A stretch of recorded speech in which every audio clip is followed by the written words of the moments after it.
Magandang hapon po sa lahat. Luzon, Visayas, Mindanao, kung saan kayong dako ng mundo po tayo nagbabalik dito sa ating munting channel, Samuel Soriano TV29, para mag-discuss ulit ng another coins.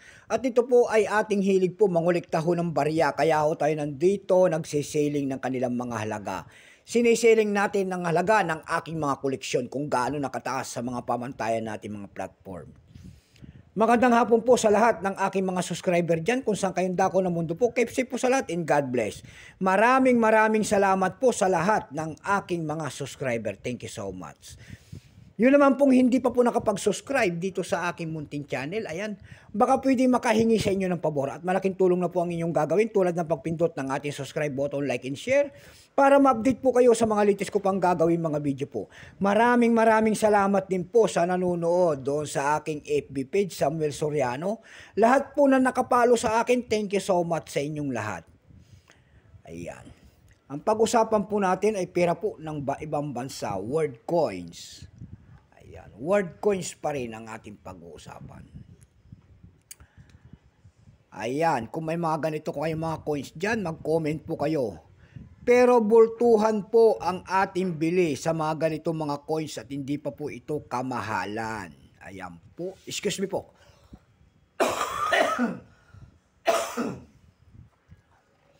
Hindi pa po kamahalan, ayan. Bawal pong pa isa-isa, dalawa-dalawa, talo ho tayo sa shipping fee.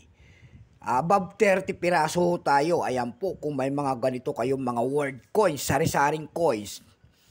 Ayan, pwede na kayong mag-comment dyan at handa natin bilhin.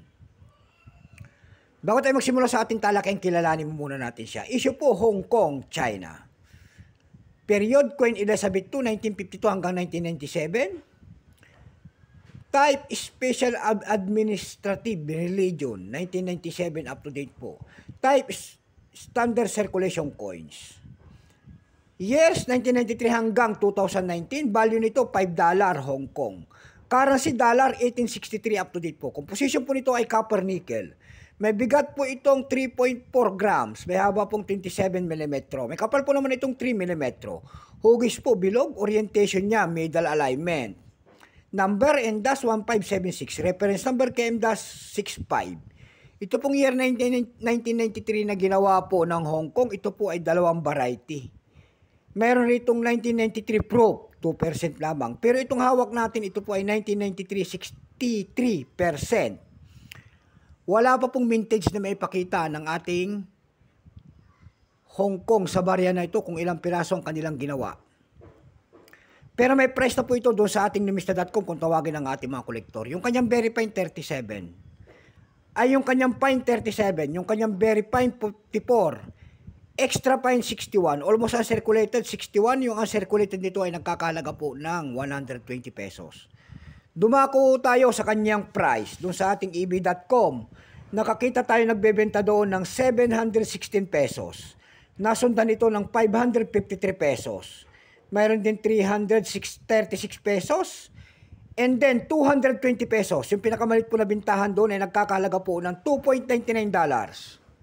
Ayan. Dako tayo sa Carousel PH. Ayan. Sa Carousel PH po nakakita ko tayo nagbebenta doon ng 100 pesos nito. Ayan. Ang seller po ay si Mr. Vintage. Yung kanyang year 1993 doon na itong hawak natin, binebenta nyo ng 500 pesos. Ayan lamang po ang aking may babahaging kanyang presyo. So hanggang dito na lamang po Luzon, Visayas, Mindanao. Kung saan kayong dako ng mundo po, keep safe po sa lahat and God bless.